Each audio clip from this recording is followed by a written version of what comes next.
Hi everyone, my name is Dallan Flint. I'm with Keune Academy in Atlanta. Today we're in New York City here shooting for a beautiful photo shoot today. This is my wonderful friend Gareth. I'd like to introduce him. Hi, I'm the Senior Creative Design Ambassador for Keune Hair Cosmetics. We've got the honour and privilege to go ahead and shoot for Modern Salon today, which is really hush-hush. Well, not now, but we've got some steps that we'd like to go ahead and share with you, some tips just to show you a little bit of behind the scenes. Yeah. So what we're doing right now is we're actually coloring a wig today. What we've been playing around lately with is wig work. And the reason why is sometimes our models can't really color their hair depending if they're with an agency or they won't want to cut their hair. So I want to give you guys some tips and tricks of kind of where to begin and where to start. So the first step is to go to a store, a wig store, find some wigs that are human hair is the number one thing to color with. Depending on what you're doing with, depending on the length that you want to play with, depending on the color you want to play with. We personally like to play with this color, blonde, before it was red now, is 613 is the number of the wig. We also like to play with a little bit of the front lace, and the reason why is you want it to look as natural as possible. So going into the wig shop, you want to see if you can find some lace that you can play with. To make this, when you lay it down, you can kind of see where my fingers are see-through. You can see that when we lay it down on the skin, that the lace kind of disappears. So that's very important for when you're doing photo shoots and you want it to look realistic. Definitely look for something that has a front lace. Now what Gareth is doing right now is he's coloring our wig, and what is really important when coloring a wig is saturation. Saturation. I can't explain that enough. And you can see how he's really working in that product right there. He's placing a little bit on his hand, a little bit into the brush, really making sure that you are saturating. And the reason why is sometimes depending on the wigs and where you're getting a wig, it can, the way they place the hair in the wig is just not the correct way of like T-part or a normal like quad section if you really think about it. It's kind of placed all over to really make the wig look full. So when saturation becomes important is because when you lift this up right here, I'm going to show you. I'm going to turn it to the side. You can see how they place the wefts right here.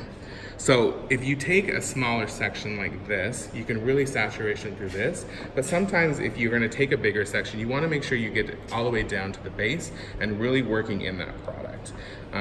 If you look right here, you'll also see the lace all the way through as well. And what I really like about using human wigs is that you really can make it look as realistic as possible. So really depending on where you want to go and what you want to do with your shape. So I want Gareth to kind of walk you through as how he's going to saturate this, because there's a simple little trick, is a comb to kind of brush through. Okay, so when you first start this, obviously you want to start at your outgrowth, starting down the lace, making sure you're getting right down onto where it's sewn on. So you want to make sure, and that's going to be the densest part. So you want to make sure you're getting enough color into that outgrowth area. As you begin to work your way through, what we like to do is we like to place a little bit of color into our hand, and then when we pick up the hair, not only am I placing color over the top of it with my brush, but I'm also pushing color in from the underside as I'm working my way through. What you do want to be careful of when you're working with wigs here is a lot of times what we like to do in the salon is we like to sort of almost emulsify that up a little bit. If you start to emulsify this up too much, you'll end up pushing color away from that spot in the hair. So you want to make sure that you're really laying that color on nice and thick. Once you've got enough color on, then you want to make sure that you're going to go ahead and comb that through. Now, as you comb it through, you can see the color begins to roll off the comb. Any color that rolls off the comb, I'm immediately going to go back and lay that back on top, bringing that all the way down and making sure, then that's just basically going to ensure that I've got that really even saturation all the way through the entire strand of hair. So with the formula that we're doing right now is 643. It's one of our newest colors that are launching in September. It's one of our limited edition colors, and we're super excited to play with it today.